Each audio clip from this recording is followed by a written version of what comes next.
Hi friends, welcomes to Vasantham Saravanan channel. இன்றைக்கி நம்ம சேனலில் பொரியை வச்சு 4 வகையான சூப்பரான நல்ல டேஸ்டியான ஸ்நாக்ஸ் ரெசிபீஸ் எப்படி செய்யுதுன்னு தான் பார்க்க போகிறோம். பூஜைக்கு வாங்கின பொரி சம்டைம்ஸ் பார்த்திங்கன்னா நமத்து போயிடும். ஸோ அதை என்ன பண்ணுறதுன்னு நமக்குமே தெரியாது. ஸோ அந்த மாதிரியான பொரியை வச்சு இன்றைக்கி 4 வகையான டிஃபன் ஐட்டம்ஸ் கூட சொல்லலாம் இதை. ஸோ 4 வகையான ஸ்நாக்ஸ் ரெசிபீஸ் எப்படி செய்யுதுன்னு தான் பார்க்க போகிறோம். வாங்க இப்போ வீடியோக்குள்ளே போகலாம். வீடியோக்குள்ளே போகிறதுக்கு முன்னாடி நம்ம வசந்தம் சரவணன் சேனலை சப்ஸ்கிரைப் பண்ணாதவங்க சப்ஸ்கிரைப் பண்ணிக்கோங்க. கூடவே இருக்க பெல் ஐக்கானையும் கிளிக் பண்ணிக்கோங்க. இப்போ ஒவ்வொரு ஸ்நாக்ஸ் ரெசிபியை எப்படி செய்யுதுன்னு பார்க்கலாம். ஃபஸ்ட்டு ஒரு பாத்திரத்தில் 2 கப் அளவுக்கு பொரி எடுத்துக்கிறேன். இப்போ இந்த பொரி கூட ஒரு 1/4 கப் அளவுக்கு தயிர் சேர்த்துக்கிறேன். நல்ல கெட்டியான புளிக்காத தயிர் நம்ம சேர்த்துக்கலாம். கொஞ்சம் தண்ணியாக இருந்தால் கூட பரவாயில்ல தயிர். ஆனால் ரொம்ப தண்ணியாக இருக்க மாதிரி பார்த்துக்காதீங்க. அதே சமயம் புளிச்சு போன தயிர் பயன்படுத்த வேண்டாம். அப்படி செய்யும்போது டேஸ்ட் அவ்வளோவா நல்லா இருக்காது. ஸோ இப்போ இந்த தயிர் கூட இந்த பொரியை நல்லா மிக்ஸ் பண்ணி வச்சுக்கலாம். மிக்ஸ் பண்ணி வச்சுட்டு இதை அப்படியே நம்ம மூடி வச்சிடணும். இது அப்படியே இந்த தயிரில் கொஞ்சம் நேரத்துக்கு இந்த பொரி ஊறி இருக்கட்டும். ஒரு 5 நிமிஷம் இருந்தாலே போதுமானதாக இருக்கும். இதோட அடர்த்தி குறைஞ்சிருக்கும். அதுக்காக தான். இப்போ இந்த பொரி நல்லா இந்த தயிரை அப்சார்ப் பண்ணிக்கிச்சு. இப்போ இந்த பொரியை மறுபடிக்கும் நம்ம நல்லா கலரி விட்டுக்கலாம். அடுத்ததாக இது கூட ஒரு மீடியம் சைஸ் வெங்காயத்தை கட் பண்ணி வச்சுருக்கிறேன். இப்போ அதை நம்ம சேர்த்துக்கலாம்.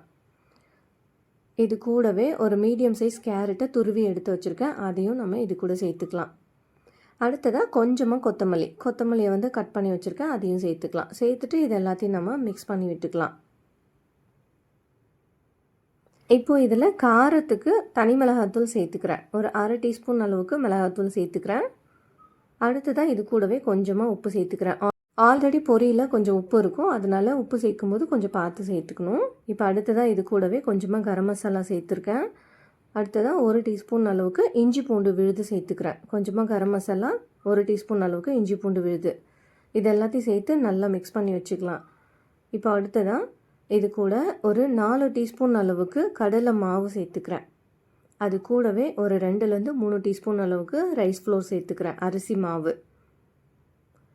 இது எல்லாத்தையும் சேர்த்து நல்லா மிக்ஸ் பண்ணி வச்சுக்கலாம். உப்பு டேஸ்ட் பண்ணி பார்த்துட்டு தேவைப்பட்டால் நம்ம கொஞ்சமாக சேர்த்துக்கலாம். இதில் நம்ம கொஞ்சம் கூட தண்ணி சேர்க்கவே கூடாது. இந்த தயிர் சேர்த்தோம் இல்லையா, அந்த கன்சிஸ்டன்சிக்கே இது போதுமானதாக இருக்கும். அதே சமயம் வெங்காயம் சேர்க்கும்போது இன்னுமே கொஞ்சம் இலக்கமாகும் இந்த மாவு. இப்போ ஸ்டவ் ஆன் பண்ணிவிட்டு ஒரு பேன் ஹீட் பண்ணி வச்சுருக்கேன். அதில் கொஞ்சமாக எண்ணெய் சேர்த்துருக்கேன். இப்போ இந்த பொரியை நம்ம கையால் நல்லா பசைஞ்சு எடுத்துக்கணும். அப்போ தான் நமக்கு கட்லட் மாதிரி தட்டுறதுக்கு ஈஸியாக வரும். அதே சமயம் நல்லா ஒன்றோடு ஒன்று மிக்ஸ் ஆகி இருக்கும். பாருங்கள், இந்த மாதிரி கிட்டத்தட்ட வடையெல்லாம் நம்ம ரெடி பண்ணுவோம் இல்லையா, அதே மாதிரி தான். ஸோ இதில் கொஞ்சம் கூட நம்ம தண்ணி சேர்க்கவே கூடாது. தண்ணி சேர்க்காமலே நம்ம சேர்த்துருக்க தயிர்க்கும் அது கூட இந்த கேரட்டோட ஈரப்பதம், அடுத்ததாக அந்த வெங்காயத்தில் இருக்க ஈரப்பதம், இது எல்லாத்துக்குமே இது கரெக்டாக இருக்கும். இப்போ பாருங்கள், இந்த மாதிரி சின்ன சின்ன உருண்டைகளாக உருட்டி எடுத்துக்கணும். இதை ரவுண்ட் ஷேப்க்கு தட்டுறதுக்கு முன்னாடி நம்ம கையை தண்ணியில் நனைச்சிக்கலாம். இந்த மாதிரி செய்யும்போது கையில் ஒட்டாமல் வரும். நல்லா ரவுண்டாக கட்லட் ஷேப்க்கு இதை தட்டி எடுத்துக்கலாம். கொஞ்சம் திக்காகவே தட்டி எடுத்துக்கலாம். இதே மாதிரி ஒவ்வொன்றா தட்டி எடுத்து நம்ம ஒரு பிளேட்டுக்கு மாற்றி வச்சுக்கலாம். ஏன்னா நம்ம இந்த மாதிரி கையிலே தட்டி டேரெக்டாக எண்ணெயில் சேர்க்கணுன்னு அவசியம் கிடையாது. ஒரு பிளேட்டுக்கு மாற்றி வச்சுட்டு ஒவ்வொன்றா எடுத்து கூட எண்ணெயில் சேர்த்துக்கலாம். ஏன்னா இந்த மாவு நம்ம கெட்டியாக தான் ரெடி பண்ணி வச்சுருக்கோம். ஸோ இது பிளேட்டில் ஒட்டாமல் இருக்கும். நமக்குமே டைம் சேவிங்காக இருக்கும். ஒரே டைமில் எண்ணெயில் சேர்த்து நம்ம எல்லாத்தையுமே பொரிச்சு எடுத்துடலாம். இப்போ பாருங்கள், ரெடி பண்ண கட்லட்ஸ் எல்லாத்தையும் பிளேட்டுக்கு மாற்றி வச்சாச்சு. இப்போது எண்ணெய் காஞ்சிடுச்சா என்னன்னு சொல்லி செக் பண்ணிவிட்டு அடுத்ததாக ஸ்டவ்வை மீடியம் ஃப்ளேமில் வச்சுட்டு ஒவ்வொரு கட்லெட்டாக நம்ம இதில் சேர்த்துக்கலாம். இதை டீப் ஃப்ரை பண்ணணுன்னு தான் அவசியம் கிடையாது. இதையே நம்ம தோசை கல்லில் வச்சு கூட 2 சைடும் ரோஸ்ட் பண்ணி எடுத்துக்கலாம். இப்போ ஒரு சைடு கட்லெட் நல்லா கிறிஸ்பியான பிறகு இதை திருப்பி விட்டுக்கலாம். மெதுவாக ஒவ்வொன்றா உடையாமல் திருப்பி விட்டுக்கணும். ரொம்பவே ஈஸியாக இருக்கும் இந்த கட்லெட்டு. சாப்பிட்றதுக்கும் நல்ல கிறிஸ்பியாக டேஸ்டியாக இருக்கும். பொரி சேர்த்துருக்கிறதால அதே சமயம் தண்ணியுமே நம்ம அதிகமாக சேர்க்கவே இல்லை. ஸோ மிதமான தீயில் வச்சு நம்ம இதை பொரிச்சு எடுக்கும்போது கட்லெட் நல்ல கிறிஸ்பியான கட்லெட் நமக்கு கிடைக்கும். நல்ல டேஸ்டியாக இருக்கும். இந்த கட்லெட்டை நம்ம ஏதாவது ஒரு டொமேட்டோ சாஸ் கூட இல்லாட்டி சட்னி கூட வச்சு சாப்பிட்டோம்னா டிஃபன் மாதிரியே நம்ம பயன்படுத்திக்கலாம். அவ்வளோ டேஸ்டியாக இருக்கும். ஸ்டொமக் ஃபில்லிங்காக இருக்கும் இந்த ஸ்நாக்ஸ் ரெசிபி. இப்போ இந்த கட்லெட்டை 2 சைடும் திருப்பி விட்டு நல்லா கோல்டன் ப்ரௌன் கலருக்கு மாறிட்ட பிறகு நம்ம இந்த பபுள்ஸ் எல்லாம் அடங்கிட்ட பிறகு இதை வெளியில் எடுத்துக்கலாம். அவ்வளோதான். நல்ல கிறிஸ்பியான பொரியை வச்சு ஒரு சூப்பரான கட்லெட் வந்து ரெடி ஆயிடுச்சு. இந்த கட்லெட் கூட கார சட்னி இல்லாட்டி வந்து தேங்காய் சட்னி, டொமேட்டோ சாஸ் இந்த மாதிரி சேர்த்து வச்சு சாப்பிடும்போது இன்னுமே கூடுதலான சுவையோடு இருக்கும். ரொம்ப ரொம்ப டேஸ்டியாக இருக்கும். ஸ்டொமக் ஃபில்லிங்கான ஒரு சூப்பரான ஸ்நாக்ஸு. இப்போ அடுத்ததாக காரப்பொரி எப்படி செய்யுதுன்னு பார்க்க போகிறோம். அதுக்காக ஸ்டவ் ஆன் பண்ணிவிட்டு ஒரு வானலியை ஹீட் பண்ணி வச்சுருக்கேன். நல்ல அகலமான வானலி எடுத்துக்கலாம். நான் இன்றைக்கி இந்த காரப்பொரி செய்கிறதுக்காக 1/4 கிலோ அளவுக்கு பொரி எடுத்து வச்சுருக்கேன். ஸோ இப்போ இந்த வானலியில் கொஞ்சமாக தேங்காய் எண்ணெய் சேர்த்துக்கலாம். தேங்காய் எண்ணெய் தான் இந்த பொரிக்கு வந்து ரொம்ப ரொம்ப டேஸ்ட் வந்து கொடுக்கும். ஸோ அதனால் தேங்காய் எண்ணெய் சேர்த்துக்கலாம். ஒரு 4லேருந்து ஒரு 5 டீஸ்பூன் அளவுக்கு தேங்காய் எண்ணெய் சேர்த்துக்கிட்டு ஒரு கைப்பிடி அளவுக்கு நிலக்கடலை சேர்த்துக்கலாம். இப்போ இந்த வேர்க்கடலையை சேர்த்துட்டு இது வந்து பாதி அளவுக்கு ஃப்ரை ஆகணும். நல்லா முழுசுமாக வந்து நம்ம ஃப்ரை பண்ண தேவையில்ல. ஃபஸ்ட்டு வந்து பாதி அளவுக்கு ஃப்ரை ஆகட்டும். அடுத்ததாக இது கூடவே ஒரு கைப்பிடி அளவுக்கு முந்திரி சேர்த்துக்கலாம். முந்திரி இல்லைன்னா நம்ம இந்த ஆப்ஷனை வந்து ஸ்கிப் பண்ணிக்கலாம். இப்போ இந்த முந்திரியும் சேர்த்துட்டு ஸ்டவ்வை வந்து ஸ்லோ ஃப்ளேமில் வச்சிடலாம். நிலக்கடலை சேர்க்கும் போது மீடியம் ஃப்ளேமில் வச்சுக்கலாம். முந்திரி சேர்த்த பிறகு கம்ப்ளீட்டாக ஸ்லோ ஃப்ளேமில் வச்சுக்கலாம். இல்லாட்டி உடனே வந்து இந்த முந்திரி கரைஞ்சி போன மாதிரி ஆகிடும். இப்போ அடுத்ததாக இது கூடவே ஒரு கைப்பிடி அளவுக்கு சட்னிக்கு பயன்படுத்தும் இல்லையா, அந்த பொட்டுக்கடலை சேர்த்துக்கலாம். இது எல்லாமே லேசாக வறுபட்டு வரணும். அப்போ தான் வந்து நம்ம பொரி கூட சேர்க்கும் போது பொரி வந்து நமத்து போகாமல் இருக்கும். இப்போ இதெல்லாம் சேர்த்துட்டு ஒரு நிமிஷத்துக்கு நல்லா வறுத்து விட்டுக்கலாம். முந்திரி வந்து நல்லா கொஞ்சம் கோல்டன் ப்ரௌனுக்கு மாற ஆரம்பிச்சிடுச்சு. இப்போ இந்த ஸ்டேஜில் நம்ம இது எல்லாத்தையும் நம்ம வெளியில் எடுத்துடலாம். நல்லா கிறிஸ்பியாக இருக்கும். வேர்க்கடலையுமே நல்லா வந்து கிறிஸ்பியாகி இருக்கும். இப்போ இந்த எண்ணெய் எல்லாத்தையும் வடிச்சிட்டு இந்த முந்திரி, வேர்க்கடலை, இந்த பொட்டுக்கடலையை மட்டும் நம்ம வெளியில் எடுத்து தனியாக ஒரு பிளேட்டுக்கு மாற்றி வச்சிடலாம். இப்போ இது எல்லாத்தையும் வந்து மாற்றி வச்சாச்சு. இப்போ இதே எண்ணெயில் ஒரு 3லேருந்து 4 பச்சை மிளகாய் வந்து குட்டி குட்டியாக கட் பண்ணி வச்சுருக்கேன். அதை சேர்த்துக்கலாம். அதை சேர்த்துட்டு நல்லா ஃப்ரை பண்ணி விட்டுக்கணும். இது வந்து நல்லா வறுத்த மிளகாய் மாதிரி ஆகணும். நல்லா ட்ரை ஆகணும். ஸோ இதில் கொஞ்சம் கூட ஈரப்பதம் இருக்கக்கூடாது. அந்தளவுக்கு இதை நல்லா நம்ம மொறு மொறுன்னு ஃப்ரை பண்ணி எடுத்துக்கணும். இதையுமே நம்ம வந்து பிளேட்டுக்கு மாற்றி வச்சிடலாம். இப்போ அடுத்ததாக இதிலே ஒரு கைப்பிடி அளவுக்கு கருவேப்பிலை சேர்த்துக்கிறேன். இந்த கருவேப்பிலையுமே நம்ம வந்து நல்லா மொறுமொறுப்பாக எடுத்துக்கணும். இதில் இருக்க ஈரப்பதெல்லாம் போயிட்டு நல்லா மொறுமொறுப்பாக எடுத்து வச்சுக்கணும். இதையும் ஒரு பிளேட்டுக்கு மாற்றி வச்சிடலாம். இப்போது ஸ்டவ்வை வந்து கம்ப்ளீட்டாக ஆல்ரெடி ஸ்லோவில் தான் இருக்குது. ஸோ வந்து ஒரு டைம் செக் பண்ணிவிட்டு இப்போ இதில் வந்து கொஞ்சமாக மஞ்சப்பொடி சேர்த்துக்கலாம். ஒரு 1/4 டீஸ்பூன் அளவுக்கு சேர்த்துட்டு உடனேயே நம்ம வந்து பொரியை வந்து சேர்த்துடணும். மஞ்சப்பொடி சேர்த்துட்டு ரொம்ப நேரத்துக்கு நம்ம வெயிட் பண்ணக்கூடாது. ஏன்னா அது வந்து கரைஞ்சி போயிடும். அதே சமயம் ஸ்டவ்வை வந்து ஸ்லோ ஃப்ளேமில் இருக்கான்னு சொல்லிட்டு நம்ம பார்த்துக்கணும். ஏன்னா ஹை ஃப்ளேமில் இல்லை மீடியம் ஃப்ளேமில் இருந்துச்சுன்னா நம்ம மஞ்சப்பொடி சேர்த்த உடனேயே அது வந்து கரைஞ்சி போயிடும். ஸோ இப்போ மஞ்சப்பொடி சேர்த்துட்டு உடனேவே நம்ம பொரியை வந்து சேர்த்தாச்சு. சேர்த்துட்டு இந்த மஞ்சப்பொடியோட நல்லா கலந்து விட்டுக்கணும். பொரி வந்து ரொம்ப நமத்து போயிருந்துச்சுன்னா ஒரு 2லேருந்து 3 நிமிஷத்துக்கு ஸ்லோ ஃப்ளேமில் வச்சு நல்லா வறுத்துக்கோங்க. இப்போ இதில் காரத்துக்கு வந்து கொஞ்சமாக ஒரு 1/4 டீஸ்பூன் அளவுக்கு தனி மிளகாத்தூள் சேர்த்துக்கிறேன். அடுத்ததாக கொஞ்சமாக வந்து உப்பு சேர்த்துக்கிறேன். ஆல்ரெடி பொரியில் வந்து உப்பு இருக்குது. இருந்தாலுமே வந்து கொஞ்சமாக ஒரு 2 பிஞ்ச் அளவுக்கு உப்பு சேர்த்துக்கிறேன். சப்போஸ் பொரியில் ரொம்ப உப்பு கரிக்கிற மாதிரி இருந்தால் நீங்கள் வந்து எக்ஸ்ட்ராவாக உப்பு வந்து சேர்க்க தேவை கிடையாது. இப்போ இந்த மிளகாத்தூளோடு சேர்த்து இந்த பொரியை வந்து நல்லா கலந்து விட்டுக்கலாம். ஆல்ரெடி நம்ம பச்சை மிளகாய் வந்து வறுத்து வச்சுருக்கோம். அதோட காரமுமே இந்த எண்ணெயில் இருக்கும். ஸோ அதனால் மிளகாய் பொடி காரத்துக்கு சேர்த்துக்கும் போது காரத்துக்கு தகுந்தாப்பில் கொஞ்சமாக வந்து சேர்த்துக்கோங்க. இப்போ நம்ம வறுத்து வச்சுருக்க எல்லா பொருட்களையும் சேர்த்துடலாம். சேர்த்துட்டு இது எல்லாத்தையும் நல்லா ஒன்றோடு ஒன்று கலந்து விட்டுக்கணும். நல்லா இந்த பொரியை வந்து அடியிலேருந்து மேலே வரைக்கும் வந்து நல்லா கலந்து விட்டுக்கணும். அப்போ தான் நம்ம சேர்த்துருக்க காரம், உப்பு இதெல்லாம் வந்து நல்லா மிக்ஸ் ஆகி வரும். ஸ்டவ் வந்து இன்னும் ஆன்லேயே தான் இருக்குது. ஒரு 2லேருந்து 3 நிமிஷத்துக்கு இது நல்லா வறுத்து விட்டுக்கலாம். எல்லாத்தையும் சேர்த்த பிறகு பாருங்கள், இந்த பொரி வந்து கையால் எடுத்து அழுத்தி பார்த்தோம்னா இந்த மாதிரி பொடி பொடியாக ஆகணும். நல்லா கிறிஸ்பியாக இருக்கணும். அந்த அளவுக்கு வந்து நமக்கு பொரியை வறுத்து எடுத்துக்கணும். இப்போ அடுத்ததாக 1 டீஸ்பூன் அளவுக்கு சர்க்கரையை வந்து பொடிச்சு வச்சுருக்கேன்.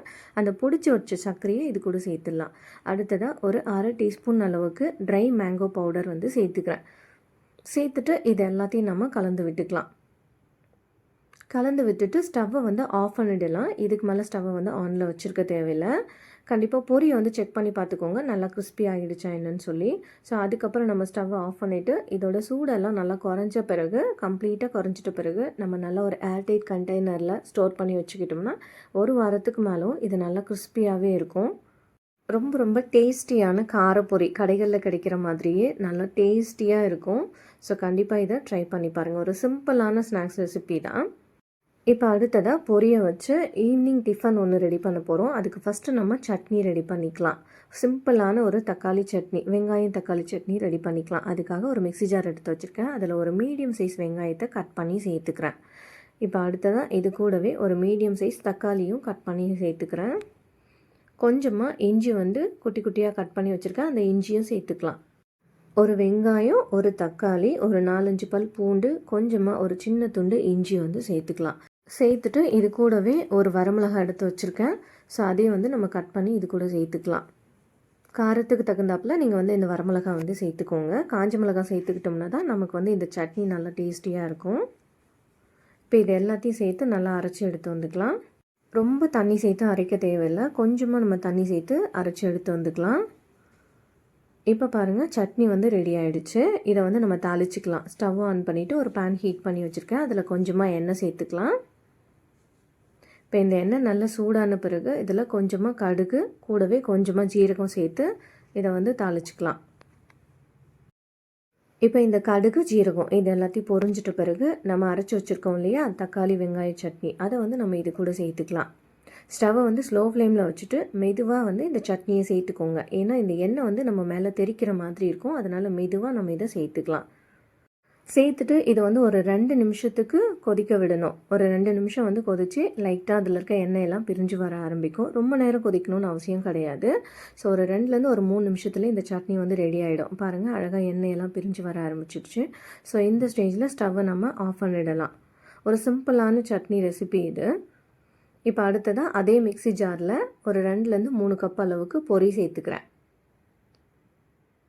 இப்போ இந்த மிக்ஸி ஜாரில் ரொம்ப ஈரம் இல்லாமல் பார்த்துக்கலாம். இதை நம்ம ட்ரையாக அரைச்சி எடுத்து வந்துக்க போகிறோம். நல்ல ட்ரை பவுடராக அரைச்சி எடுத்து வந்துக்கலாம். இப்போ இதை ஒரு பவுலுக்கு மாற்றி வச்சுக்கலாம். பாருங்கள், நல்லா கொஞ்சம் நரன்னு இருக்கணும். ரொம்ப ஃபைன் பவுடராக இருக்கணும்னு அவசியம் கிடையாது. இப்போ இதை ஒரு பவுலுக்கு மாற்றிக்கலாம். மாற்றிட்டு இது கூடவே ஒரு 4 டீஸ்பூன் அளவுக்கு ரவை சேர்த்துக்கிறேன். வறுத்த ரவை இல்லை வறுக்காத ரவை எது வேணாலும் நம்ம சேர்த்துக்கலாம். ஒரு 3லேருந்து 4 டீஸ்பூன் அளவுக்கு ரவை சேர்த்துக்கலாம். இப்போது இதில் கொஞ்சமாக தண்ணி சேர்த்துக்கலாம். கொஞ்சமாக தண்ணி சேர்த்து நல்லா மிக்ஸ் பண்ணி விட்டுக்கணும். இட்லி மாவு பதத்துக்கு நம்ம இதை ரெடி பண்ணி வச்சுக்கணும். இப்போ தண்ணி சேர்த்து இதை நல்லா மிக்ஸ் பண்ணி வச்சுட்டு அப்படியே மூடி போட்டு வச்சிடலாம். எதுக்காகனா இந்த பொரியும் இந்த ரவையும் இந்த தண்ணியை நல்லா அப்சர்வ் பண்ணியிருக்கும். ஸோ அதனால் ஒரு 2 நிமிஷத்துக்கு இதை நம்ம அப்படியே மூடி போட்டு வச்சிடலாம். கொஞ்சம் நேரத்துக்கு அப்புறமா இதை நம்ம திறந்து பார்க்கலாம். இதில் தேவையான அளவுக்கு உப்பு சேர்த்துக்கலாம். ஆல்ரெடி நம்ம பொரியில் உப்பு இருக்கும். ஸோ அதனால் ஒரு 2 பிஞ்ச் அளவுக்கு உப்பு சேர்த்துக்கலாம். பாருங்கள், இந்த மாதிரி இட்லி மாவு பதத்துக்கு நம்ம தண்ணி சேர்த்துக்கணும். ரொம்ப அதிகமாக தண்ணி சேர்த்துக்க தேவையில்லை. இப்போ இதை அப்படியே மூடி போட்டு வச்சிடலாம். இப்போ இதை மூடி போட்டு வச்சுட்டு ஒரு 2லேருந்து 3 நிமிஷத்துக்கு அப்புறமா ஓப்பன் பண்ணி பார்க்கலாம். இப்போ மறுபடிக்கும் இதை நல்லா மிக்ஸ் பண்ணிவிட்டு தண்ணி தேவைப்பட்டால் கொஞ்சமாக நம்ம சேர்த்துக்கலாம். இப்போ அடுத்ததாக இது கூட ஒரு மீடியம் சைஸ் வெங்காயத்தை கட் பண்ணி வச்சுருக்கேன், அதை சேர்த்துக்கலாம். இது கூடவே ஒரு மீடியம் சைஸ் கேரட்டை துருவி எடுத்து வச்சுருக்கேன், அதையும் சேர்த்துக்கலாம். அடுத்ததாக கொஞ்சமாக கொத்தமல்லி, அதையும் நம்ம இது கூட சேர்த்துக்கலாம். இது எல்லாத்தையும் சேர்த்து நல்லா கலந்து விட்டுக்கலாம். இப்போ அடுத்ததாக இது கூட கொஞ்சமாக கோதுமை மாவு சேர்த்துக்கிறேன். ஒரு 1/4 கப் அளவுக்கு, ஒரு 5லேருந்து ஒரு 6 டீஸ்பூன் அளவுக்கு இருக்கும். இந்த தண்ணியோட கன்சிஸ்டன்சி பொறுத்து தேவையான அளவுக்கு நம்ம கோதுமை மாவு சேர்த்துக்கலாம். சேர்த்துட்டு நல்லா மிக்ஸ் பண்ணி விட்டுக்கணும். இந்த நேரத்தில் உப்பு செக் பண்ணி பார்த்துக்கலாம். உப்பு தேவைப்பட்டால் கொஞ்சமாக நம்ம சேர்த்துக்கலாம். இப்போ இது கூடவே மிளகாய் இருக்குது இல்லையா, பச்சை மிளகாய், அதை குட்டி குட்டியாக கட் பண்ணி கூட நம்ம சேர்த்துக்கலாம். ஸோ சின்ன பிள்ளைங்களுக்கு கொடுக்கும்போது நம்ம மிளகாய் சேர்த்துக்காமல் இருக்கிறது நல்லது. ஏன்னா ஆல்ரெடி நம்ம சட்னி ரெடி பண்ணி வச்சுருக்கோம். கோதுமை மாவு எதுக்காக இது கூட சேர்க்குறோம்னா, அப்போ தான் நம்ம குழிப்பணியாரம் செய்யும்போது அந்த குழிப்பணியார சட்டியில் ஒட்டாமல் நல்லா அதை திருப்பி விடுறதுக்கு ஃப்ரை பண்ணி எடுக்கிறதுக்குமே ஈஸியாக இருக்கும் நமக்கு. அப்போ தான் அந்த ஷேப்புக்குமே நமக்கு கரெக்டாக வரும். வெறுமனே நம்ம இந்த பொரியும் ரவையும் மட்டும் சேர்த்து செஞ்சோம்னா இந்த சட்டியில் அப்படியே ஒட்டிகிட்டே இருக்க மாதிரி இருக்கும். அதை திருப்பி விடுறதுக்கு சரியாக வராது. இந்த கோதுமை மாவுக்கு பதிலாக நம்ம கொஞ்சமாக அரிசி மாவு கூட சேர்த்துக்கலாம். ரொம்பவே டேஸ்டியாக நல்ல கிறிஸ்பியான குழிப்பணியாரம் கிடைக்கும். இப்போ அடுத்ததாக ஸ்டவ் ஆன் பண்ணிவிட்டு ஒரு குழிப்பணியார சட்டியை ஹீட் பண்ணி வச்சுருக்கேன். இப்போ அதில் கொஞ்சமாக எண்ணெய் சேர்த்துக்கலாம். ஸ்டவ்வை மீடியம் ஃப்ளேமில் வச்சுட்டு நம்ம ரெடி பண்ணி வச்சுருக்கோம் இல்லையா, இதை குழிப்பணியாரம் மாதிரி அழகாக இந்த மாதிரி ஊற்றி எடுத்துக்கலாம். இப்போ ஒரு சைடு இந்த குழி பணியாரம் நல்லா வெந்து கிறிஸ்பியான பிறகு இதை நம்ம திருப்பி விட்டுக்கலாம்.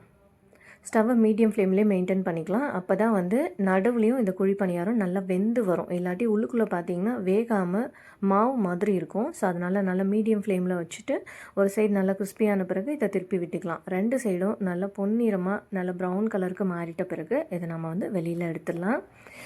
இப்போ 2 சைடுமே நல்லா கிறிஸ்பி ஆகிடுச்சு. இப்போ நம்ம இதை வெளியில் எடுத்துடலாம். இப்போ அவ்வளோதான், ஒரு சூப்பரான டிஃபன் ரெசிபி பொரியை வச்சு ஈவினிங் டிஃபன் வந்து ரெடி ஆகிடுச்சு.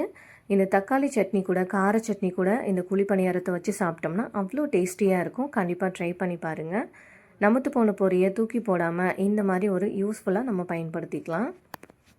இப்போ அடுத்ததாக பொரியை வச்சு இன்னொரு ஸ்நாக்ஸ் ரெசிபி பண்ண போகிறோம். தள்ளுவண்டி கடையிலலாம் கிடைக்கும் இல்லையா மசாலா பொரி, அது எப்படி செய்யுதுன்னு தான் பார்க்க போகிறோம். இப்போ ஒரு பவுலில் எடுத்து வச்சுருக்கேன். அதில் கொஞ்சமாக பொரி சேர்த்துக்கலாம். நமத்து பொரியாக இருந்தால் கூட அதை வந்து நம்ம சேர்த்துக்கலாம்.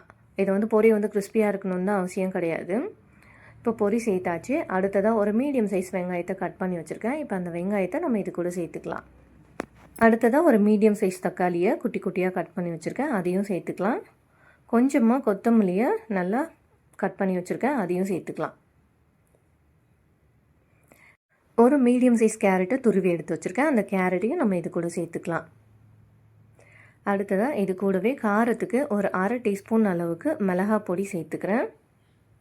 தனி மிளகாத்தூள் வந்து சேர்த்துக்கலாம். சேர்த்துட்டு இது கூடவே ஒரு 1/2 எலுமிச்சம்பழம் வந்து கட் பண்ணி எடுத்து வச்சுருக்கேன், அதையுமே புழிஞ்சு அந்த சாறு மட்டும் நம்ம இது கூட வந்து சேர்த்துக்கலாம்.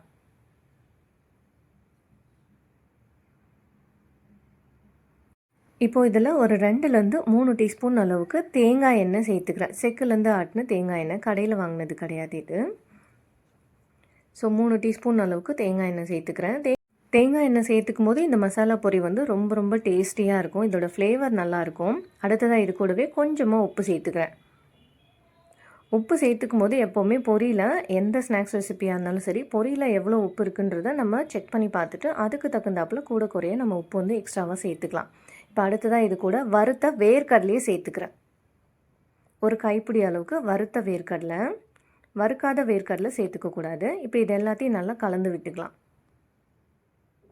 இப்போ இதை நம்ம கையாலே அழுத்தம் கொடுத்து கொஞ்சம் லேசாக வந்து பிசைஞ்சு விட்டுக்கணும். அந்த மாதிரி செய்யும்போது இந்த மசாலா பொரி வந்து ரொம்ப ரொம்ப டேஸ்டியாக இருக்கும். நல்லா இந்த மசாலா எல்லாம் இந்த பொரியோட நல்லா மிக்ஸ் ஆகி வரும். இந்த தக்காளி, வெங்காயம், நம்ம சேர்த்துருக்க காரப்பொடி, இது எல்லாமே வந்து நல்லா மிக்ஸ் ஆகி வரும். நல்லா டேஸ்டியாக இருக்கும் சாப்பிட்றதுக்கு.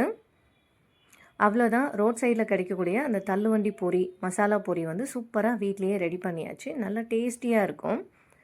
நம்ம சேர்த்துக்கிட்ட இந்த மசாலாலாம் இந்த பொரியோட நல்லா ஊற தான் இதோட டேஸ்ட் வந்து நல்லா இன்னும் அதிகமாகும்.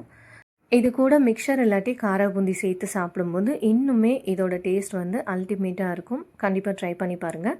ஓகே ஃப்ரெண்ட்ஸ், இன்றைக்கி பொரியை வச்சு 4 விதமான ஸ்நாக்ஸ் ரெசிபி ரொம்ப ரொம்ப சிம்பிளாக வீட்டிலே எப்படி செய்யுதுன்னு பார்த்தாச்சு. இந்த வீடியோ கண்டிப்பாக உங்களுக்கு யூஸ்ஃபுல்லாக இருந்திருக்கும்னு நினைக்கிறேன். இந்த வீடியோ உங்களுக்கு ரொம்ப பிடிச்சிருந்தா இந்த ரெசிபியை உங்களோட ஃபேமிலி அண்ட் ஃப்ரெண்ட்ஸ்க்கு ஷேர் பண்ணுங்கள், லைக் பண்ணுங்கள், கமெண்ட் பண்ணுங்கள். Thanks for watching.